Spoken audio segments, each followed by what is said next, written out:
Welcome back to my channel cooking colour world. আজকে বাজার থেকে টাটকা রুই মাছ এনেছিলাম, তা ভাবলাম এই রুই মাছের পেটিগুলো দিয়েই আজকে তোমাদের সাথে রুই পাতুরি রেসিপি শেয়ার করি। প্রথমেই মাছের পেটিগুলো খুব ভালো করে ধুয়ে নিয়েছি। এইদিকে মিক্সির জারের মধ্যে সাদা সর্ষে, কাঁচা পাকা কয়েকটা কাঁচা লঙ্কা, 2 কোয়া রসুন আর কয়েক টুকরো নারকেল দিয়ে 2 চামচ টক দই দিলাম, দিয়ে সব কিছু ভালো করে মিহি করে বেটে নিলাম। এইবার একটা বাটির মধ্যে এই মিশ্রণটা ঢেলে তাতে মাছের পিসগুলো দিয়ে দিলাম। তারপর ওপর থেকে পরিমাণ মতো লবণ, সামান্য চিনি, কালো জিরে, পরিমাণ মতো হলুদ গুঁড়ো, কাশ্মীরি লঙ্কার গুঁড়ো আর সর্ষের তেল দিয়ে ভালো করে সব কিছু ম্যারিনেট করে আধ ঘন্টা চাপা দিয়ে রেখে দিয়েছিলাম।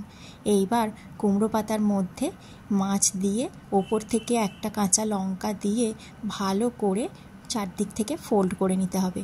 এইভাবে সব পাতুরিগুলো ফোল্ড করে নিতে হবে। দেখো, পাতুরিগুলো ভাজার জন্য তৈরি। এইবার গ্যাসে কড়াই বসিয়ে তাতে সর্ষের তেল দিয়ে দিলাম। তেলটা কড়ার চারধারে ভালো করে মাখিয়ে নিলাম।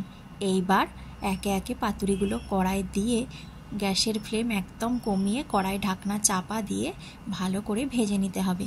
5 মিনিট ছাড়াই ঢাকনা খুলে কিন্তু পাতুরিগুলো একবার করে উল্টে দিতে হবে, না হলে কিন্তু কুমড়ো পাতাটা বাইরে থেকে পুড়ে যাবে আর ভেতরে মাছটা কাঁচা থাকবে।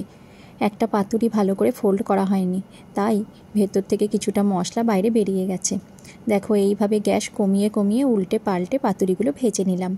আর গরম ভাতের সাথে গরম গরম কুমড়ো পাতায় রুই পাতুরি পরিবেশন করে দিলাম। আজকের রেসিপিটা কেমন লাগলো কমেন্ট করে জানিও। যদি ভালো লাগে চ্যানেলটি সাবস্ক্রাইব করে পাশে থেকো।